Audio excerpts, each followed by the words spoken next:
창세기 11장 1절부터 9절까지의 말씀을 우리 한 절씩 교독하겠습니다.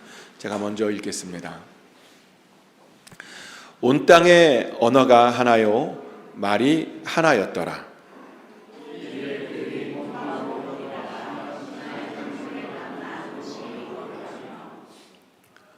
서로 말하되 자 벽돌을 만들어 견고히 굽자 하고 이에 벽돌로 돌을 대신하며 역청으로 진흙을 대신하고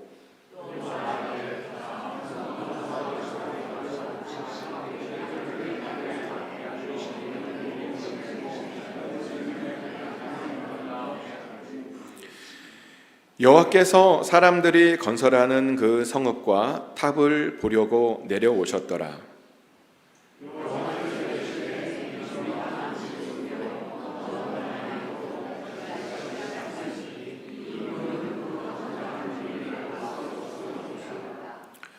자, 우리가 내려가서 거기서 그들의 언어를 혼잡하게 하여 그들이 서로 알아듣지 못하게 하자 하시고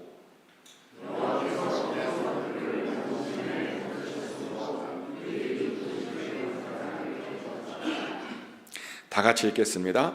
그러므로 그 이름을 바벨이라 하니 이는 여호와께서 거기서 온 땅의 언어를 혼잡하게 하셨음이니라. 여호와께서 거기서 그들을 온 지면에 흩으셨더라. 아멘. Please be seated. 하나님의 평안이 시간 여러분 심령 가운데 함께 하시기를 예수 그리스도 이름으로 축복합니다. 저는 예수님에게 관심이 많습니다. 왜냐하면 제 삶의 목표는 예수님을 닮는 것이기 때문입니다.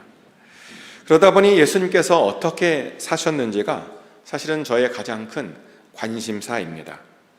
그래서 예수님에 대한 연구도 평소에 굉장히 많이 합니다.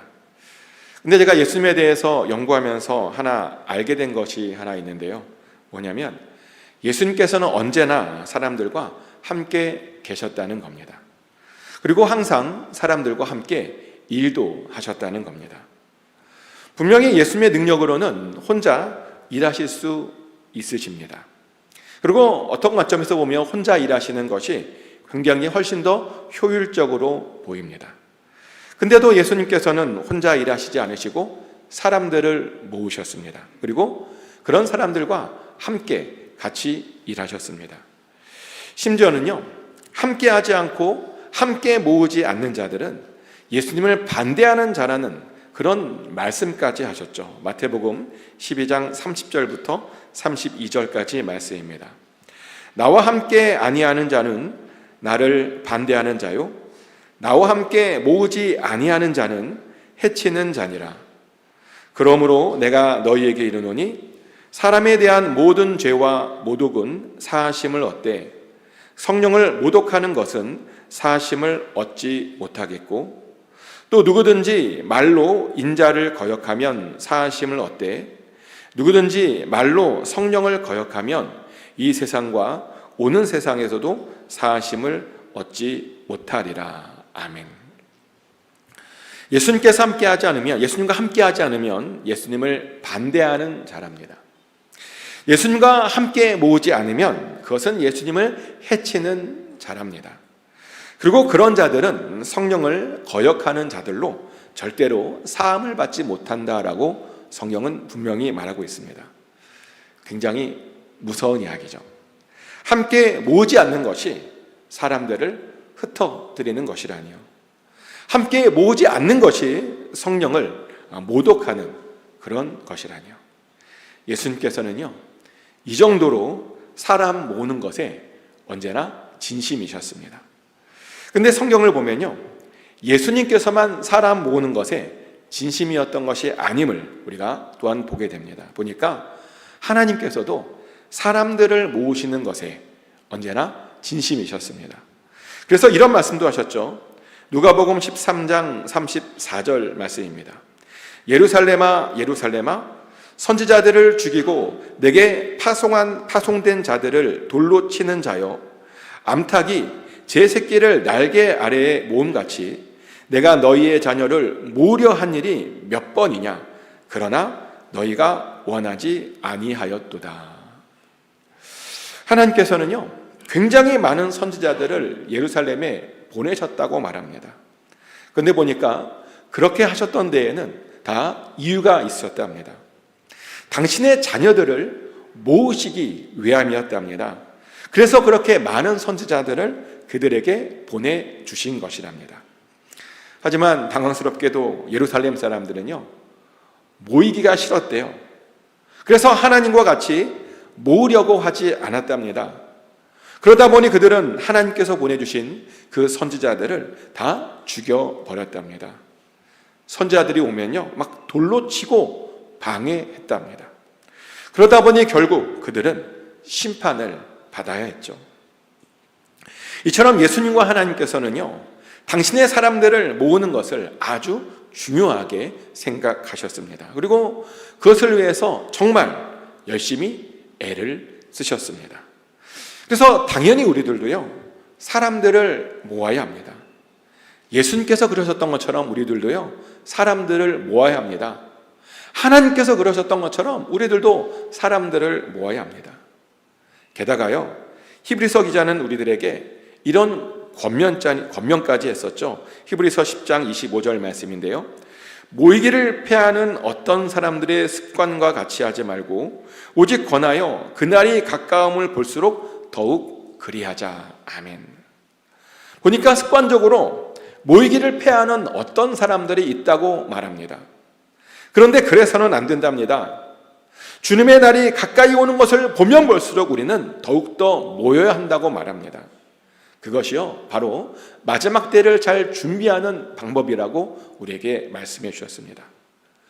그런데 오늘 본문을 보면 이런 하나님의 뜻과는 또 전혀 다른 아주 특별한 하나님의 또 다른 모습들을 우리가 보게 되는데, 제가 방금 하나님께서는 분명히 모으시는 것을 좋아하신다고 말씀드렸죠. 그런데 오늘 본문을 보면요, 여기에서는 사람들을 모으시지 않으시고 사람들을 흩어버리시는 그런 장면을 보게 됩니다. 심지어요, 모여 있겠다는 사람들을 억지로 일부러 그렇게 흩으시는 그런 모습을 보여주셨습니다. 도대체 왜 하나님께서는 이들을 이렇게 흩으셨던 것일까요? 이들이 무엇을 그렇게 잘못했길래 그렇게 강제로 흩으셨던 것일까요? 근데 그들을 그렇게 흩으셨던 데에는 보니까 이유가 있었습니다. 그리고 오늘 본문에서 우리는요, 그 이유를 알게 됩니다. 노아의 홍수 이후에 사람들은요, 다 같이 모여 살기를 원했습니다. 그리고 사실 그것은 굉장히 당연한 것이었습니다. 왜냐하면 그 당시에는 세상에 사람들이 별로 없다 보니까 당연히 모여 사는 것이 서로에게 더 큰 힘이 되었기 때문이었습니다. 그래서 그들은 흩어지지 않으려고요, 아주 넓은 신할 평지에 자리를 잡으며 살았습니다. 그리고 거기에다가 건물도 짓고 성읍도 짓고 나중에는 탑도 지었다고 그렇게 말합니다. 근데 문제는 그 탑을 지은 목적이요, 단순히 모여서 같이 잘 살기 위함이 아니었다는 것을 보게 됩니다. 그들의 그 탑의 목적은 뭐냐면 하늘에 닿는 것이었답니다. 창세기 11장 4절 말씀이죠. 또 말하되 자, 성읍과 탑을 건설하여 그 탑 꼭대기를 하늘에 닿게 하여 우리 이름을 내고 온 지면에 흩어짐을 면하자 하였더니, 그 탑을 지었던 그 목적이 뭐냐면 하늘에 닿기 위함이랍니다. 그러며 그들의 이름을 세상에 내기 위함이랍니다. 그러면 더 이상 그들이 흩어지지 않을 것 같답니다. 얼핏 보면 아주 좋은 의도처럼 보입니다. 하늘에 닿기 위함이라니요. 근데요, 사실은 이 의도는 굉장히 악한 의도였습니다. 왜냐하면 하늘에 닿으려고 했던 그 이유가요, 하나님께 도전하기 위함이었거든요. 근데 어떤 사람들은 정말 이들이 그렇게 하나님께 도전하려고 그런 것이냐고 물어보기도 해요. 혹시 그들도 하나님을 만나고 싶어서 그렇게 탑을 쌓은 것 아니냐고 물어봅니다. 그런데요, 그들의 목적은 하나님을 만나기 위함이 아니었음은 우리가 확실히 알게 되는데, 실제로 그것을 바로 알 수 있습니다. 보니까요, 사람들이 탑을 쌓자 하나님께서 바로 그 지상에 내려오셨던 일이 있었죠. 창세기 11장 5절 말씀입니다. 여호와께서 사람들이 건설하는 그 성읍과 탑을 보려고 내려오셨더라.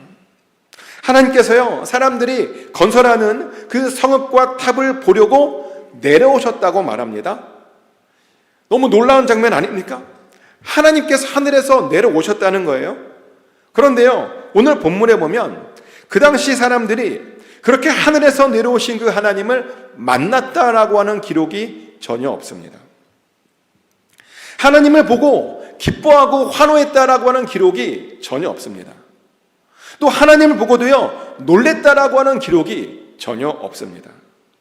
하나님이 내려오셨는데 사람들이요, 아무런 반응도 하지 않으셨다는 겁니다. 그 말은요, 그들의 그 탑을 쌓은 그 목적이 단순히 하나님을 만나기 위함이 아니었다는 거죠. 그들의 목적은요, 하나님을 대적하기 위함이었습니다. 실제로 전설에 의하면 그들은 그 탑을 쌓아서 하나님께서 계신 곳을 차지하려고 그렇게 했었답니다. 그리고 그러다 보니 하나님께서는요, 그들이 쌓았던 그 탑을 그렇게 흩으실 수밖에 없었던 겁니다. 그들이 했던 그 수고와 열정과 그 헌신들을 다 무의미하게 그렇게 만드실 수밖에 없었던 겁니다. 목적이 하나님이 아니다 보니 하나님께서요, 그 모든 것들을 다 헛된 것으로 만들어 버리셨던 겁니다. 근데요, 정말 하나님의 목적이 아닌 것들은 반드시 헛된 것으로 돌아갑니다. 그래서 우리들의 목적은 반드시 하나님이어야 합니다. 그래서 질문 드립니다. 어떻게? 여러분들의 목적은 무엇입니까? 여러분들은 무엇을 위해서 현재 살고 계시는 중이십니까? 그리고 여러분들은 무엇을 위해서 그렇게 열심히 일하시고 계시는 중입니까? 여러분들은 무엇을 위해서 그렇게 열심히 여러분들의 자녀들을 키우고 계시고, 또 무엇을 위해서 그렇게 여러분들의 가정들을 열심히 꾸리며 살고 계십니까? 그 목적이 하나님이 맞으십니까? 만약 그 목적이 하나님이 아니시라면 지금 여러분들이 열심히 하고 있는 것들도 때가 되면 반드시 헛된 것으로 바뀔 수 있습니다. 저는 그런 분들을 정말 많이 보았습니다. 열심히 공부해서 박사학위를 받으셨대요. 사람들에게 인정받고 또 돈도 많이 벌려고 열심히 공부한 겁니다. 그리고 마침내 그 꿈을 그렇게 이루었던 겁니다. 근데 당황스럽게도요, 박사학위를 받는 지 1년 만에 큰 병에 걸려서 그만 돌아가셨습니다. 또 어떤 분은 열심히 일을 해서 사업을 아주 크게 일으키셨답니다. 돈을 많이 벌어서 잘 살기 위해서 그렇게 열심히 산 겁니다. 근데요, 갑자기 믿었던 친구에게 사기를 당해서 하루아침에 망해버리신 그런 분도 있었습니다. 또 어떤 분은요, 열심히 수고해서 가정을 잘 섬겼대요. 남편이 잘 되고 자녀들이 성공하면 아주 행복할 줄 알았답니다. 근데 나중에 보니까요, 남편이 성공했는데 성공한 남편이 배신하더래요. 또 자녀들도 나름 잘 컸는데 자녀들에게는 버림을 받았답니다. 그런데요, 목적이 하나님이 아니면 이런 일이 일어납니다. 그래서 더 큰 허무함을 우리가 느끼게 되는 겁니다. 근데 보니까요, 허무함만 느끼면 그래도 다행이에요. 그냥 아무것도 남지만 않으면 그래도 다행입니다. 어떤 때는요, 그렇게 열심히 한 것들이 오히려 우리의 영혼들을 갉아먹는 그런 일도 보니까 있더라고요. 그래서 영혼이 갉아먹혀서 완전히 하나님을 그것 때문에 떠나버리게 되는, 그래서 구원받지 못하게 되는 그런 일도 보니까 있더라고요. 그러니 우리의 목적이 절대로 다른 데 있어서는 안 됩니다. 우리의 목적은요, 오직 하나님 한 분이어야 되는 겁니다. 하나님이 우리의 유일한 목적이 되어야 한다는 겁니다. 아멘? 근데 여기에서요, 갑자기 궁금한 것이 있어요. 왜 바벨탑을 쌓았던 그 사람들은 왜 그 하나님을 목적으로 삼지 않았던 것일까요? 왜 그들은 감히 하나님께서 계신 곳을 왜 그렇게 차지하려고 했던 것이었을까요? 왜? 왜냐하면 바로 그들 안에 있는 원죄 때문이었습니다. 실제로 보면 하와도 그랬었죠. 하와가 왜 그 선악과를 먹었었냐면요, 보니까 하나님처럼 되고 싶어서였다고 성경은 분명하게 이야기하고 있습니다. 하나님께서 갖고 계신 그 지위를 그녀가 차지하고 싶어서 그렇게 먹었다라고 말합니다. 그러다 보니 그 원죄가요, 계속 사람들에게 유전되어서 그때까지도 내려왔던 겁니다. 그리고 그렇게 유전된 죄가 그들로 하여금 감히 하나님의 것들을 욕심내게 했던 겁니다. 그리고요, 그런 유전된 죄는 지금까지도 사실 우리들 안에 계속 내려오고 있는 중입니다. 그러다 보니 우리는 역사 안에서 그런 유전된 죄를 계속 보고 있는 중이기도 합니다. 실제로 20세기의 인류가 마주쳤던 그런 유전된 죄는요, 히틀러가 저지른 그런 죄였죠. 히틀러가 굉장히 많은 유대인들을 학살했습니다. 그런데요, 그 히틀러가 왜 그렇게 유대인들을 대량으로 학살했었냐면 그도 역시 보니까 신이 되고 싶었기 때문이랍니다. 기록에 의하면요, 히틀러는 그 당시에 진화론과 우생학이라고 하는 그런 학문에 빠져 있었답니다. 그러다 보니 사람들 중에도 진화가 더 잘된 사람이 있다고 믿었고 또 덜 되었다고 믿는 그런 사람들도 있었다고 믿었습니다. 그래서 그렇게 진화가 덜 된 사람이라고 생각되어지는 그런 유대인들이나 또 집시들이나 또 병에 걸려서 누워있는 어린아이들을 다 그렇게 죽였다라고 그렇게 말합니다. 그러면서 자신도 하나님처럼 어떤 진화적 선택을 자기가 한 것이라고 그렇게 말했답니다. 보니까 그도에 그렇게 신이 되려고 했던 겁니다. 그리고 그래서 그렇게 심판받았던 겁니다. 전쟁에서도 졌고요, 결국 그는 자살로 자신의 삶을 그렇게 마감해야 했던 겁니다. 근데 또 어떤 사람들은요, 보면 그것이 신에 대한 도전인 것도 모른 채 그냥 같이 악에 빠져서 같이 악을 저지르는 어떤 사람도 보니까 있더라고요. 그 대표적인 사람이 아이히만이라고 하는 사람인데요, 아이히만은 2차 세계대전 당시에 유대인들을 가스실로 보내는 그런 일을 담당했던 사람이었습니다. 심지어 이 사람은요, 유대인들을 어떻게 하면 더 쉽게 죽일 수 있을까? 그 방법까지 개발했던 그런 사람이었습니다. 그러다 2차 세계대전이 끝나고 결국 그도 잡혀서 이제 재판을 받게 되죠. 그런데 사람들이요, 그의 재판을 보면서 크게 두 가지에 놀랐다고 말합니다. 첫 번째로 놀랐던 것은 뭐냐면 그렇게 잔혹한 일을 했던 사람의 얼굴이 너무나 평범했다라고 하는 것이었고요.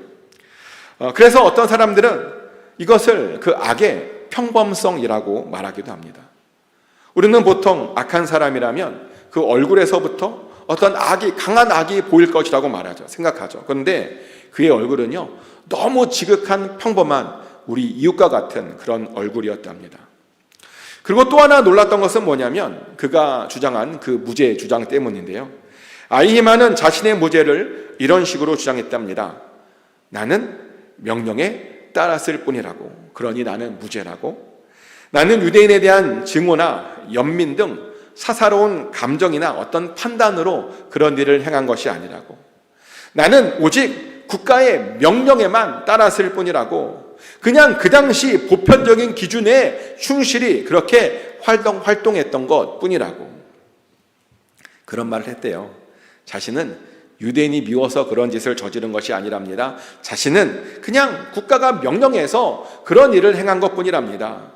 아이히만은요, 이렇게 자신의 무죄를 그 재판장에서 강력하게 주장했습니다. 근데 정말 그의 말대로 그는 아무런 죄도 저지르지 않은 것일까요? 아닙니다. 그에게도 아주 큰 죄가 있었습니다.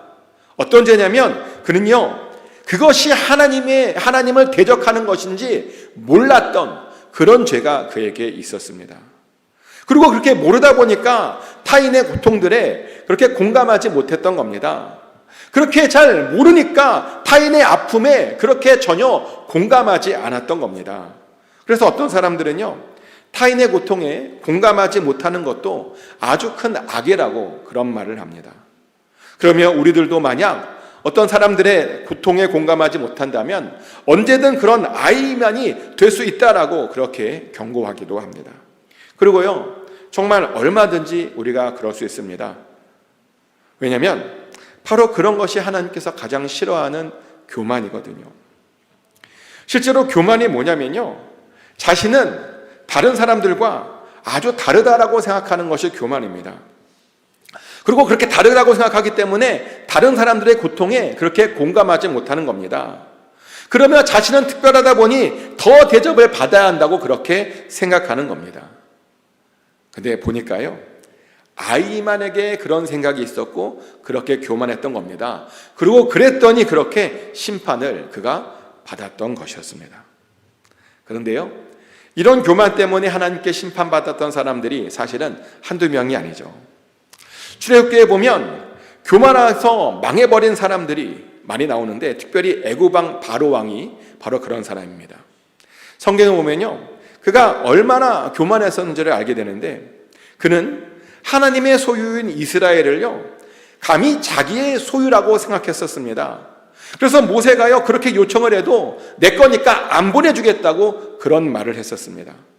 그랬더니 하나님께서 그 모세의 입술을 통해서 이런 말씀을 하셨죠. 출애굽기 9장 17절 말씀인데요, 내가 여전히 내 백성 앞에 교만하여 그들을 보내지 아니하느냐.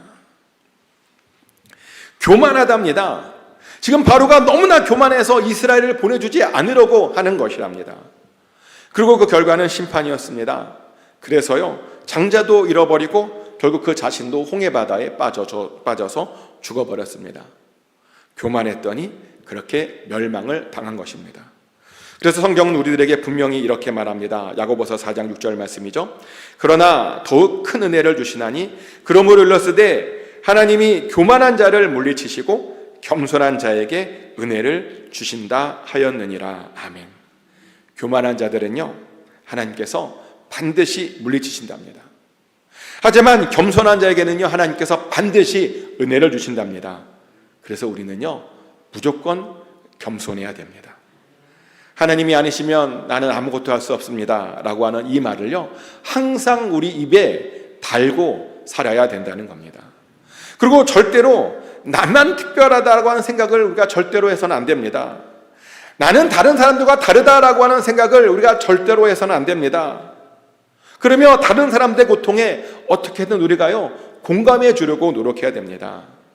그래야 우리들도 하나님의 심판이 아닌 은혜를 받을 수 있는 겁니다. 하지만 바벨탑을 건설했던 그 사람들은요, 그런 것도 모르고 교만했습니다. 그들이 특별한 사람들이라고 생각했습니다. 그래서 그들은 자기네들이요, 감히 하나님을 점령할 수 있을 것이라고 하는 그런 생각을 했습니다. 그래서 더 크게 심판받았습니다.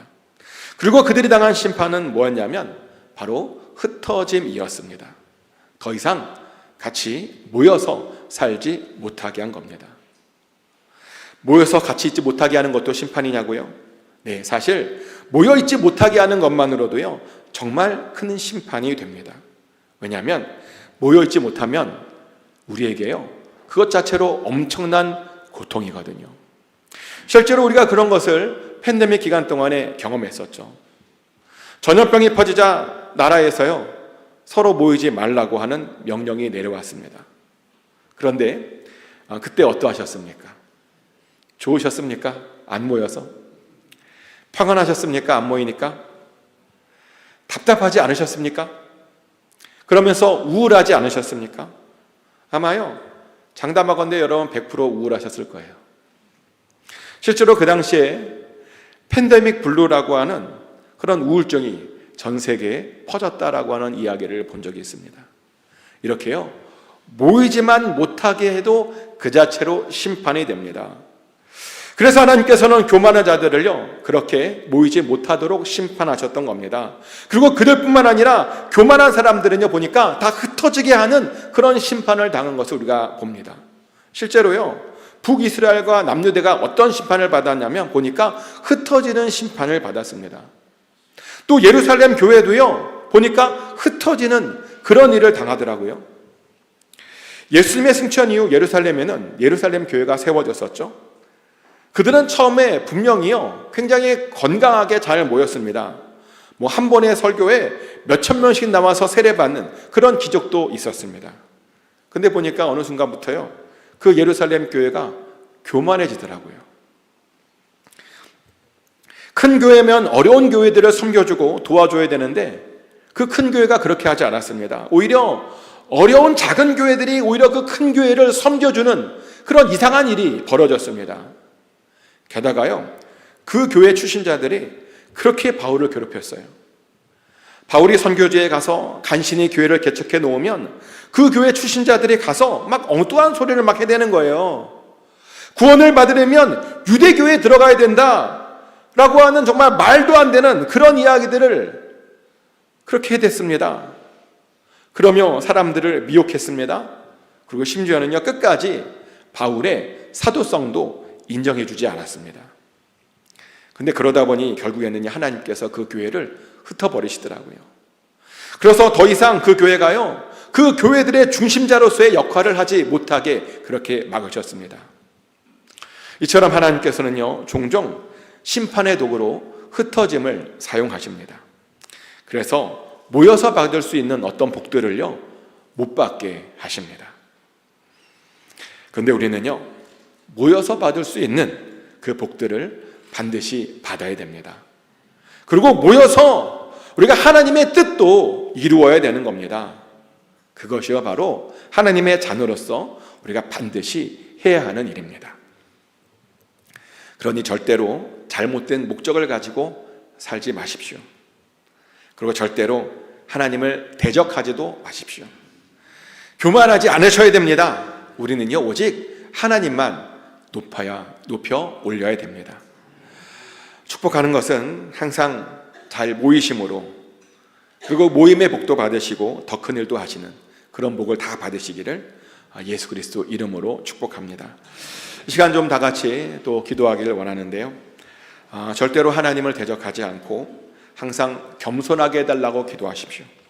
그리고 항상 모이기를 힘쓰는 자들이 되게 해달라고 기도하십시오. 그래서 모여서 받을 수 있는 그런 복들을 다 받게 해달라고 그렇게 다 같이 한 목소리로 기도하겠습니다. 기도합니다.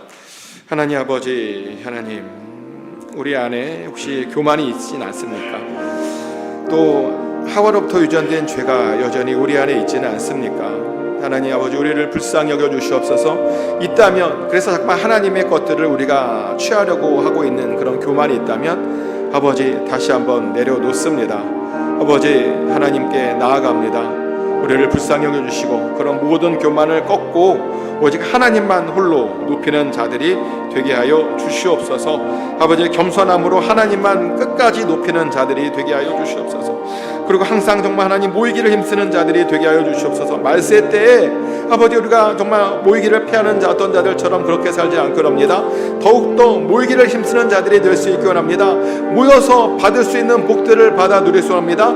또 모여서 할 수 있는 일들을 꼭 할 수 있기 원합니다. 아버지, 더 많이 모임으로 아버지, 이 시대에 하나님의 살아계신 것들을 증거하는 자들이 될 수 있기 원합니다. 그리고 하나님의 놀라운 복의 통로로 그렇게 쓰임받기를 원하오니 아버지, 모이게 하여 주시옵소서.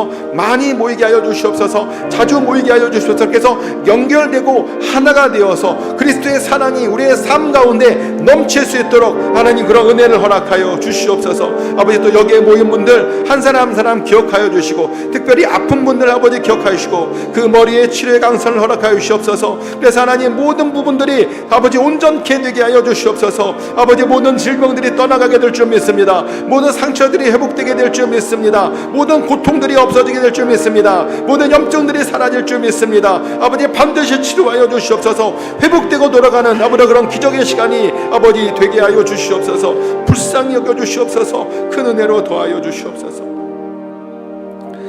사랑의 하나님, 바벨탑을 쌓았던 사람들처럼 교만하지 않게 하여 주시옵소서.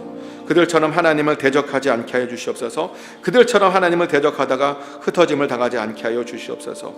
우리는 어떠한 일이 있더라도 교만하지 않고 겸손하게 살게 하여 주시고 항상 하나님께 순종으로 나아가게 하여 주시옵소서. 그래서 나만을 위해 살아가지 않도록 하여 주시고 우리의 이웃들과 우리의 형제 자매들을 위해서 또 하나님을 위해서 살아가게 하여 주시옵소서. 그리고 그것을 위해서 더욱 모이기를 힘쓰는 자들이 되게 하여 주시옵소서. 그래서 하나님께서 주시는 그런 복들을 다 받아 누리게 하여 주시옵소서.